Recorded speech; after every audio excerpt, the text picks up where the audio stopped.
Le contrôle des changes en Tunisie a une longue histoire.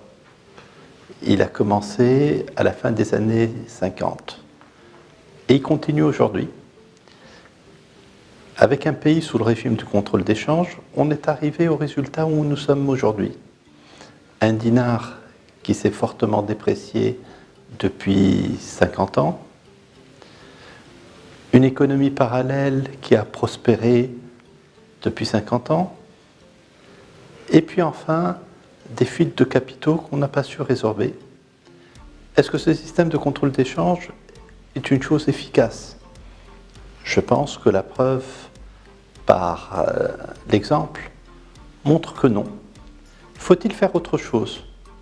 À mon sens, il faut faire autre chose. Que doit-on faire? On doit déjà préparer le terrain pour la convertibilité totale.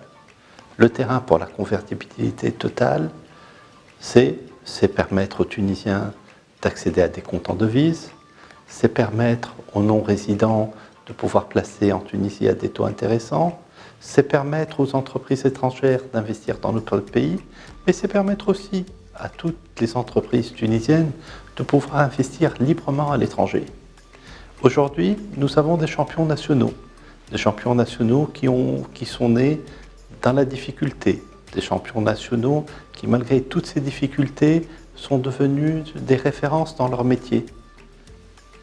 Pourquoi on ne les aide pas à devenir des références en Afrique? Pourquoi on ne les aide pas à devenir des références dans le monde? Ah, le contrôle d'échange est un handicap. Et donc c'est cet handicap que nous devons corriger. La fiscalité en Tunisie est un sujet extrêmement intéressant, aussi bien pour le particulier que pour l'entreprise. Mais j'ai l'impression que ce sujet intéressant ne concerne qu'une toute petite partie de la population. Les employés, parce que quand on n'est pas employé, très souvent on n'est pas concerné par la fiscalité ou pas de la même manière. Je crois que le principal enjeu aujourd'hui, c'est de réduire l'imposition sur ceux qui payent et d'élargir la base d'imposition. Il faut trouver les moyens pour faire payer ceux qui sont aujourd'hui hors du système et de réduire les charges sur ceux qui sont dedans. En plus, il faut essayer de travailler à réduire l'arbitraire avec des textes fiscaux d'une grande complexité.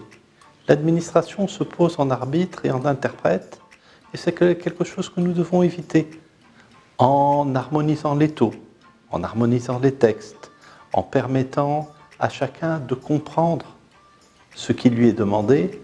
On va faciliter énormément le process. Et j'allais dire, je vais vous prendre l'exemple de deux personnes qui vont en randonnée. Deux personnes vont en randonnée, elles portent toutes les deux le même sac, et l'un n'arrive pas à suivre l'autre. Est-ce que la solution, c'est de demander au deuxième de porter le sac du premier? C'est à la fin, vous allez avoir deux personnes qui vont marcher lentement et pas forcément les deux qui vont courir plus vite.